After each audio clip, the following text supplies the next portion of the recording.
नमस्कार किसान भाइयों, आप सभी का हमारे चैनल इंडियन किसान चैनल में स्वागत है। किसान भाई, आज की वीडियो हम बात करने वाले कि जैसे कि मार्च का महीना स्टार्ट हो चुका है और मार्च का महीना बहुत ज़्यादा महत्वपूर्ण होता है हमारे जो किसान भाई सब्जियों की खेती करते हैं। एक तो मार्च के महीने में आपको टेम्परेचर बहुत ही शानदार देखने को मिलता है, दिन में आपको गर्मी देखने को मिलती है लेकिन रात में मौसम ठंडा होता है। और यहीं पर बात करते हैं जर्मिनेशन की, अगर हम बात करें तो जर्मिनेशन बहुत ही शानदार, यानी कि अगर साल के 12 महीने होते हैं और 12 महीने में कोई एक महीना देखा जाए तो मार्च महीना ऐसा होता है उसमें सबसे शानदार जर्मिनेशन होता है और बहुत ही जल्दी जर्मिनेशन होगा। अगर आप कोई सी भी फसल या कोई सी भी सब्जी लगाते हैं और उसका जर्मिनेशन आपको बहुत ही शानदार देखने को मिलेगा और बहुत ही जल्दी देखने को मिलेगा। तो इस टाइम पर आपको ऐसी कौन सी सब्जियों को आप चेंज कर सकते हैं और जिनका मार्केट प्राइस ऊपर जाने वाला है और आपको बेसल डोज में मार्च के महीने में कौन सी खादों का प्रयोग करना है, तो इसके लिए आप इस वीडियो को हमारे पूरा लास्ट तक देखते रहिएगा। आज की वीडियो में बात करेंगे 5 ऐसी सब्जियों के बारे में जिनको आप लगाकर बहुत ही शानदार पैसा पैदा कर सकते हो, 2 ऐसी सब्जियों के बारे में जिनको फ्री में, यानी कि आपको कोई भी लागत लगाने की जरूरत नहीं है, आपको फ्री में आप लगा सकते हैं, कोई भी जीरो लागत, और उससे आमदनी आप लाखों में ले सकते हैं। तो उसके लिए आप इस वीडियो को पूरा लास्ट तक देखते रहिएगा। अगर आपने हमारे चैनल इंडियन किसान को अभी तक सब्सक्राइब नहीं किया तो फटाफट से हमारे इंडियन किसान को सब्सक्राइब कर लीजिएगा। तो आइएगा हम शुरू करते हैं आज की हमारी वीडियो। तो दोस्तों, जैसे कि मैंने आपको पहले बताया वीडियो को स्टार्टिंग में कि मार्च महीना बहुत ही शानदार होता है सब्जियों के लिए और बहुत सारे हमारे किसान मार्च महीने में सब्जी की खेती करते हैं। कुछ हमारे किसान भाई गेहूं कटाई के बाद में सब्जी की खेती करते हैं। लेकिन मार्च महीने में अगर आप सही सब्जी का सिलेक्शन कर लेते हैं और सही सब्जी आपकी मार्केट में पहुंच जाती है तो आप मार्केट से बहुत ही शानदार पैसा उठा सकते हैं। तो उसके लिए काफ़ी हमारे किसान यहीं पर गलतियां करते थे। एक तो वो सब्जियां तो लगाते हैं, उनकी जर्मिनेशन भी बहुत ही शानदार होती है, उनकी पैदावार भी बहुत ही शानदार होती है, लेकिन जब तक उनकी सब्जियां मार्केट तक पहुंचती है वहां पर उनका प्राइस उनको नहीं मिलता है। यानी कि डिमांड उनकी खत्म हो चुकी होती है और उत्पादन उनका दोगुना होता है, लेकिन फिर भी उन्हें मार्केट प्राइस ना मिलने के कारण वो घाटे का सामना उनको करना पड़ता है, उन्हें घाटा देखने को मिलता है। तो ऐसी गलती आपको बिल्कुल भी नहीं करना। आपको क्या करना है, आपको सर्च करना है। जैसे कि सर्च ये करना है कि आने वाले, जैसे कि आप मार्च महीने में कोई भी सब्जी लगा रहे हैं और उसके 2 महीने बाद, यानी कि आपकी 45 से 50-55 दिन के बाद आपकी हार्वेस्टिंग स्टार्ट होगी। तो हार्वेस्टिंग 55 दिन 7 दिन के बाद में देखिएगा, मार्केट में विजिट करिएगा और वहाँ पे आप जानकारी लीजिएगा और स्टडी करिए कि 55 दिन के बाद में अगर आप सब्जी लगाते हैं तो उसकी डिमांड क्या होगी, क्या हम उसको लगा सकते हैं या नहीं लगा सकते हैं। उसकी डिमांड कम रहेगी तो आपको उन सब्जियों का चेंज नहीं करना है, आपको उन्हीं सब्जियों का चेंज करना है जो आप लगाते हैं उसके 55 से 60 दिन का मार्केट में उनकी डिमांड हो। तभी आप एक अच्छा प्रॉफिट ले पाएंगे और स्मार्ट तरीके से आपको खेती करना है। पहले आप कर चुके हैं, बहुत अच्छी बात है, लेकिन अभी आपको जो खेती करना है वो स्मार्ट तरीके से करना है। कैसे करना है, तो इसके लिए आप इस वीडियो को पूरा लास्ट तक देखते रहिएगा। आज की वीडियो में यही बात करें कि जो मैं आपको सब्जियां बताने वाला हूँ उनका 55 से लेकर 60 दिन के बाद जो प्राइस होगा वो प्राइस आपको ऊपर जाता हुआ दिखाएगा। बहुत ही शानदार प्राइस के साथ में प्रॉफिट भी ले सकते हैं। तो उसके लिए आप इस वीडियो को पूरा लास्ट तक देखते रहिए। तो आइए हम शुरू करें। सबसे पहले अगर सब्जी की बात करें तो हम पहले बात करते हैं बेल वर्गीय सब्जी के बारे में, फिर हम बात करेंगे जिनको आप ओपन फील्ड में लगाकर ही बहुत ही शानदार पैसा कमा सकते हैं। तो दोस्तों, मैं आपको बता दूं कि बेल वर्गीय फसलों की बात करें तो मार्च महीने में सबसे ज़्यादा लगाई जाने वाली फसल है, हमारे किसान भाई लगाते हैं लौकी। लौकी की बात करें जिसको हम बोटल गार्डी बोलते हैं, और हमारे जो किसान भाई लौकी लगाते हैं वो आने वाले 55 से 60 दिन का मार्केट प्राइस बहुत ही शानदार रहता है, क्योंकि लौकी एक ऐसी डिमांड बन चुकी है मार्केट में जिनका प्राइस हमेशा ऊपर भी लेता है। अगर आप भी की बात करें तो आपको 30 से 40 रुपये किलो आपको मार्केट में लौकी का प्राइस देखने को मिल जाएगा। तो भैया, अगर आप मार्च महीने में लौकी लगाते हैं तो आपकी करीब 55 से 60 दिन में हार्वेस्टिंग स्टार्ट हो जाएगी और हार्वेस्टिंग करते समय बहुत ही शानदार आप प्राइस ले सकते हैं। तो उसके लिए आपको ध्यान रखना है कि लौकी की अगर आप खेती कर रहे हैं तो आने वाले समय में आपको बरसात का भी मौसम देखना देखना होगा कि आपके पानी निकलने की व्यवस्था होना चाहिए। आप जिस खेत में लौकी की खेती कर रहे हैं आप इस समय पर मचान विधि से भी कर सकते हैं और ओपन फील्ड में लौकी लगा सकते हैं, लेकिन मेरी बात माने तो आप मचान विधि से लगाइए तो आप बहुत ही शानदार प्रॉफिट ले पाएंगे। आपकी जो फ्रूटिंग होगी उसका जो कलर होगा और उसका साइज बहुत ही शानदार हो, जिससे आपको मार्केट प्राइस भी अधिक देखने को मिलेंगे। और बात करते हैं बेसल डोज में आपको कौन सी खाद का प्रयोग है, तो उसके लिए आप इस वीडियो को पूरा लास्ट तक देखते रहिए। हम लास्ट में वीडियो की बात करेंगे कि आपको बेसल डोज मार्च महीने में कौन सी लेना है जिससे आपका जर्मिनेशन शानदार हो, 100% हो, और आपका जो वेजिटेटिव ग्रोथ अच्छी तरीके से, और उसके बाद जो फ्रूटिंग है, फ्लोवरिंग ड्रॉपिंग की आपकी समस्या ना हो और आपकी फ्रूटिंग अच्छी हो और आप अधिक उत्पादन ले पाएं। तो उसके लिए बेसल डोज बहुत ज़्यादा अति आवश्यक हो जाती है। तो उसके लिए हम बात करेंगे लास्ट में वीडियो को, तो उसके लिए आप इस वीडियो को पूरा लास्ट तक देखते रहिएगा। वहीं दूसरी सब्जी की बात करें तो हमारे काफ़ी किसान भी उस सब्जी को नहीं लगाते, लेकिन मार्केट में उसकी डिमांड बहुत ही ज़्यादा अधिक रहती है। मार्च महीने में अगर आप लगाते हैं तो आप आने वाले समय में 55 से 60 दिन के बाद बहुत ही शानदार पैसे मार्केट से उठा सकते हैं। वो सब्जी करेला। करेले की बात करें तो किसान भाइयों करेला हमेशा मार्केट में डिमांड बनी रहती है और वहीं उसकी शॉर्टेज भी देखने को मिलती है, जिस वजह से उसका प्राइस काफ़ी ज़्यादा अधिक होता है। तो आप करेला की खेती कर सकते हैं। मात्र 10 से 15% हमारे किसान भाई करेले की खेती करते हैं। तो आप मार्च महीने में करेले की खेती करके बहुत ही शानदार पैसे लगा सकते हैं, लेकिन आपको ध्यान रखना है आपको उन्हीं खेतों का चयन करना है जहाँ पर आपको पानी निकलने की व्यवस्था हो। करेला आप जहाँ तक ध्यान रखें कि आप मचान विधि से लगाएं, तब आपको अच्छा प्रॉफिट देखने को मिलेगा कि आने वाले समय बरसात होगी तो आपकी फसल सूखने की, सड़ने की समस्या देखने को मिल सकती है। तो आप अगर ओपन फील्ड में लाएंगे तो ये समस्या आपको देखने को मिलेगी।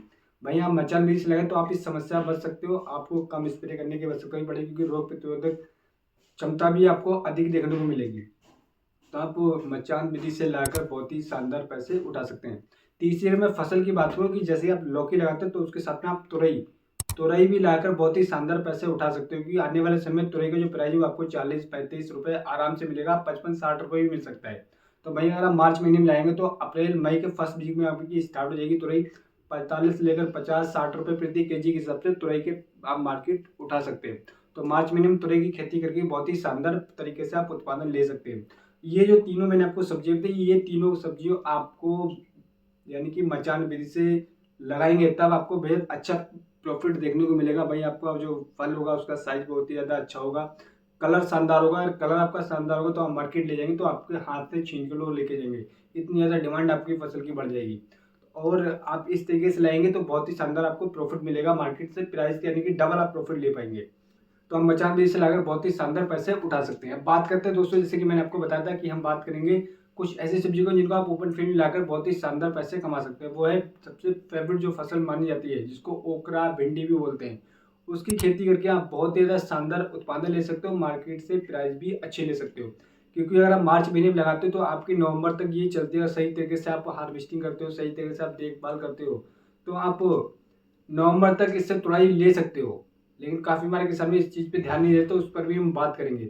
तो आप मार्च महीने में भिंडी की खेती करके बहुत ही शानदार उत्पादन ले सकते हो। और बात करें कि भिंडी की बुआई करते समय आपको किन किन चीज़ों का ध्यान रखना है, तो मैं आपको बताना है आपको उन खेतों का चयन करना है जहाँ पर पानी निकलने की व्यवस्था हो। दूसरा, जब भी आप भिंडी की खेती कर रहे हो तो आपको ध्यान रखना है कि आपको जो खरपतवार की समस्या आती है, काफ़ी हमारे किसान भी खरपतवार के लिए काफ़ी ज़्यादा स्ट्रॉन्ग खरपतवार नाशी का स्प्रे करते हैं वेजिटेटिव ग्रोथ होते समय, लेकिन आपको ऐसा बिल्कुल भी नहीं करना है। पहला आपको जो 2 बार कम से कम मैन्युअली निराई गुड़ाई करना है। जब आपकी फसल 15 से लेकर 25 दिन के स्टेज पे हो तब उस समय पर आपको मैन्युअली जो भिंडी की फसल मैन्युअली आपको खरपतवार निकालना है। उसके बाद में आपको कोई भी आप खाद दे रहे हो उस खाद को दीजिएगा। फिर आप नेक्स्ट अगर आपको लगता है कि आपके खरपतवार खत्म हुई तब आप खरपतवार नाशी का स्प्रे करेंगे।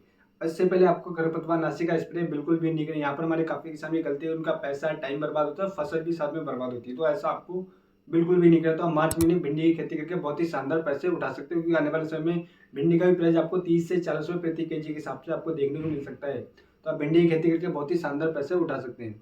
और वहीं बात करें पाँचवीं सब्जी, दोस्तों मैं आपको बताना चाहूँगा पाँचवीं सब्जी जो है हरी मिर्च और शिमला मिर्च। इन दोनों की अगर आपके पास नर्सरी तो आप आँख बंद करके आप लगा दीजिएगा। आप आने वाले समय में आपको प्राइस 100 रुपये से लेकर 150 रुपये प्रति केजी भी हरी मिर्च के प्राइस मिल सकते हो। भाई शिमला मिर्च भी काफ़ी ज़्यादा डिमांड रहने वाली है। तो आप हरी मिर्च और शिमला मिर्च की खेती करके बहुत ही शानदार पैसा उठा सकते हैं। लेकिन आपको ध्यान रखना है बुआई करते समय हरी मिर्च की खेत सिलेक्शन आपको बहुत ही शांतिपूर्वक करना है, क्योंकि इसका पौधा बहुत ज़्यादा सेंसिटिव होता है। अगर जरा सा ही पानी भरा होगा तो आपकी हरी मिर्च सूख सकती है और आपको घाटे का सामना करना पड़ सकता है। तो आप उन खेतों का सिलेक्शन करिएगा, उन खेतों को चयन करिएगा जहाँ पर पानी निकलने की व्यवस्था हो और हल्की सी बारिश होती है, पानी आपका इकट्ठा होता है और आप आसानी से निकाल सकें, तभी आप बहुत ही शानदार उत्पादन ले सकते हैं हरी मिर्च से। नहीं तो आपको घाटे का सामना करना पड़ सकता है। तो आपको हरी मिर्च में ध्यान रखना है कि आपको हरी मिर्च की खेती करने में बात करूँ तो दोस्तों सबसे बड़ी समस्या जो फ्लोवरिंग ड्रॉपिंग की ये समस्या आती है, जिस वजह से काफ़ी हमारे किसान भी घाटे का सामना करना पड़ता है। तो वो गलती ये करते हैं सही तरीके से बेसल डोज का प्रयोग नहीं करते, जिस वजह से उनकी वेजिटेटिव ग्रोथ होती है, पौधा काफ़ी ज़्यादा शानदार दिखता है, लेकिन जब फूल आता है वो झड़ने लग जाता है और हरी मिर्च कम लगती है। तो ये समस्या काफ़ी हमारे किसानों को देखने को मिलती है। तो आप इसके लिए क्या कर सकते हैं, बेसल डोज में कौन सी डोज लें, तो इसके लिए आप इस वीडियो को पूरा लास्ट तक देखते रहिएगा।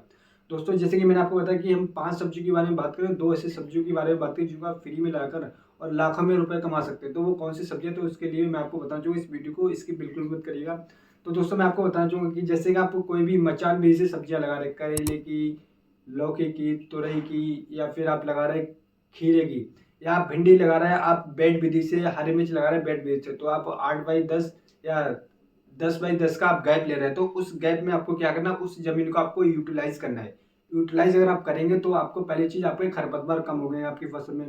दूसरा जो उत्पादन होगा वो आपका फ्री में निकल करके आएगा। तो वहाँ पर आपको क्या लगा सकते हैं, तो दोस्तों मैं आपको बताना चाहूँगा, जो मैं आपको रिकमेंड कर रहा हूँ आप एक बार प्रैक्टिकल करके देखिएगा, फिर आप बताइएगा मैं कमेंट करके कि आपको इसका क्या रिजल्ट मिला। आप जो 10x10 की आपकी जगह जो स्पेस बच रहा है तो उस जगह पर आप पालक या फिर हरे धनिये की खेती करिएगा।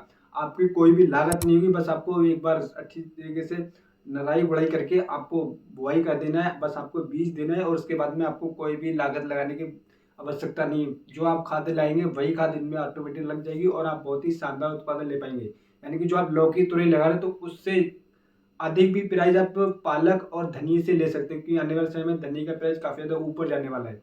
तो आप जो 10x10 का गैप हो उस गैप को यूज़ करिएगा, थोड़ा दिमाग को लगाइएगा और थोड़ा स्मार्ट किसानी करिएगा, तभी आप बहुत ही शानदार मार्केट से पैसे उठा पाएंगे और आप बहुत ही अच्छा उत्पादन भी ले पाएंगे। इस तरीके से करेंगे तो एक तो आपका पैसे अधिक प्रॉफिट होगा, दूसरा जो आपके खरपतवार की समस्या थी वो खरपतवार कम हो गएंगे। तो आप इस तरीके से जो मैंने आपको बताया पालक और धनिया की खेती करके बहुत ही शानदार पैसे कमा सकते हैं। अब बात करते हैं, जैसे मैंने आपको स्टार्टिंग में बताया कि आपको बेसल डोज कौन से लेना है। यहाँ पर 99% हमारे किसान भी गलती करते हैं दोस्तों। यहाँ पर आपको बहुत ही ध्यानपूर्वक शांतिपूर्वक आप पेन और कॉपी ले लीजिएगा, लिख लीजिए जो मैं आपको डोज बता रहा हूँ, क्योंकि मार्च महीने की बेसल डोज अलग होती है। क्योंकि दिन में टेम्परेचर कुछ और होता है, रात में टेम्परेचर थोड़ा ठंडा होता है, तो उसको कॉम्प्रोमाइज़ करने के लिए, मैनेज करने के लिए आपको कौन सी डोज का प्रयोग करना है। काफ़ी हमारे किसान भी यहाँ पर नहीं समझते, तो मैं आपको बताना चाहूँगा कि आप कोई भी फसल लगा रहे हैं इनमें से, तो आपको ध्यान रखना है कि बेसल डोज जो मैं आपको बता रहा हूँ आपको उस बेसल डोज का प्रयोग करना है। सबसे पहले हम बात करें, आपको सड़े गोबर की खाद कम से कम एकड़ के हिसाब से बात करूँ तो आप 2 से 3 ट्रॉली आपको सड़े गोबर की खाद का प्रयोग करेंगे। अगर आप सड़े गोबर की खाद का प्रयोग नहीं करते तो दोस्तों आप कोई भी रासायनिक खाद का प्रयोग कर लीजिएगा, आपका उत्पादन कहीं ना कहीं कम निकल करके आएगा। दूसरा, आपकी वेजिटेटिव ग्रोथ भी कम होगी, आपका पौधा भी कमजोर दिखाई देगा। तो आपको सबसे पहले सड़े हुए गोबर की खाद का प्रयोग करना है। जब आप लास्ट जुताई करें तो उस समय पर कम से कम एकड़ के साथ 3 से 4 ट्रॉली प्रति एकड़ के हिसाब से सड़े हुए गोबर की खाद का प्रयोग करिएगा। अब उसके बाद में आप रासायनिक खादों का प्रयोग करें, तब आपको रिजल्ट बहुत ही शानदार मिलेगा। बात करते हैं डीएपी। डीएपी आपको 1 एकड़ के हिसाब से मैं बात करूँ तो आपको 1 से लेकर 1.5 बैग, यानी कि 50 से लेकर 75 किलो आप 2 बैग भी दे सकते हैं।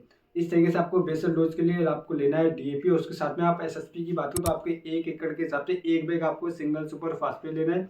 और उसके साथ में जो फंगस की समस्या आती है तो उसके लिए आपको 10 किलोग्राम दानेदार रीजेंट का प्रयोग अवश्य करना है। और वहीं बात करें, आप बोरोन लीजिएगा 500 ग्राम प्रति एकड़ के हिसाब से। बोरोन का रिजल्ट आपको अभी नहीं दिखेगा, जब आपकी फ्लोवरिंग आएगी उस समय पर आपको रिजल्ट देखने को मिलेगा। कि काफ़ी हमारे किसानों के, जैसे कि मैंने आपको स्टार्टिंग में बताया था कि उनके फूल झड़ने की समस्या बहुत ही अधिक होती है, उस समस्या को खत्म करता है हमारी जो तना होता है उस तने को काफ़ी ज़्यादा मजबूत करता है और उनकी शाखाएं बनाने में काफ़ी ज़्यादा सहायता करता है। तो आप बोरोन का प्रयोग करिएगा 500 ग्राम प्रति एकड़ के हिसाब से। और वहीं बात करें दोस्तों, आप कोई भी माइक्रो न्यूट्रॉन्स के बारे में बात करें, सागरिका, बायोवीटा, दानेदार, आप 10 किलोग्राम प्रति एकड़ के हिसाब से लाइएगा और मिक्स कर दीजिएगा। इन 4 खादों को, 5 खादों को लेना। और बात करें यहाँ पर हमारे काफ़ी किसानों का कि एक डाउट है कि हमें क्या सल्फर का प्रयोग करना चाहिए या नहीं करना चाहिए। तो दोस्तों मैं आपको बताऊं कि ठंड में सल्फर का प्रयोग आप कर सकते हैं, लेकिन गर्मियों में अगर आपने एक साल में पिछली वाली फसल में सल्फर का प्रयोग करा था तो आपको इस समय पर सल्फर का प्रयोग नहीं करना है। यानी कि आप नहीं भी कर सकते, लेकिन आप करना चाहते हो तो आप कम से कम 4 से लेकर 5 किलो, मैक्सिमम 5 किलो, नहीं तो आप 4 किलोग्राम प्रति एकड़ के हिसाब से आप सल्फर दे दीजिएगा। जो आपकी वेजिटेटिव ग्रोथ होगी दोस्तों, तो आपके लोग जो आपके मोहल्ले के, गांव के, दूर दूर से लोग देखेंगे कि आपकी वेजिटेटिव ग्रोथ इतनी शानदार क्यों हुई है, आपने ऐसी कौन सी खाद का प्रयोग करा है। क्योंकि यहाँ पर हमारे काफ़ी किसान भी गलतियाँ करते हैं जिस वजह से उनकी वेजिटेटिव ग्रोथ भी स्लो होती है, जिस वजह से उनकी जो फ्रूटिंग आने का जो टाइमिंग होता है वो लेट होता है और मार्केट में उनकी फसल लेट पहुँचती है, जिस वजह से उनकी डिमांड कम हो जाती है और प्राइस गिर जाते हैं, जिस वजह से उन्हें घाटे का सामना करना पड़ता है। तो आपको बेसल डोज ध्यान रखना है। आपको ये बेसल डोज का प्रयोग करेंगे तो आप बहुत ही शानदार वेजिटेटिव ग्रोथ के साथ में जो आपका फ्रूटिंग का साइज होगा वो फ्रूटिंग का साइज भी बहुत ही शानदार आपको देखने को मिलेगा और वहीं मार्केट प्राइस भी आपको अच्छा मिलेगा। तो इस तरीके से करेंगे तो आप बहुत ही शानदार पैदावार ले सकते हैं। तो दोस्तों उम्मीद करता हूँ मार्च महीने में जो मैंने आपको 5 सब्जियां बताई थी और 2 फ्री वाली सब्जियां बताई थी, आप इन 7 सब्जियों को लाकर मार्केट से बहुत ही शानदार उत्पादन ले सकते हो, बहुत ही अच्छा प्राइस ले सकते हैं। तो उम्मीद करता हूँ दोस्तों वीडियो आपको हमारा पसंद आया होगा। अगर हमारा वीडियो आपको पसंद आया तो हमारे चैनल को सब्सक्राइब करना बिल्कुल भूलिएगा।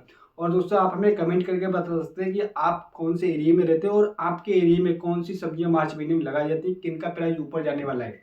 तो आप हमें कमेंट करके जरूर बताइए कि आप अपने एरिया का नाम लिखिएगा और आप बताइएगा कि आपके एरिया में कौन सी सब्जियों के प्राइस ऊपर जाने और कौन सी सब्जी हमारे किसान भाई लगा सकते हैं। आने वाली नेक्स्ट वीडियो में जो हमारे किसान भाई कमेंट करें उन किसान भाई के नाम के साथ में मैं वीडियो बनाऊंगा और लोगों तक जानकारी पहुंचाऊंगा।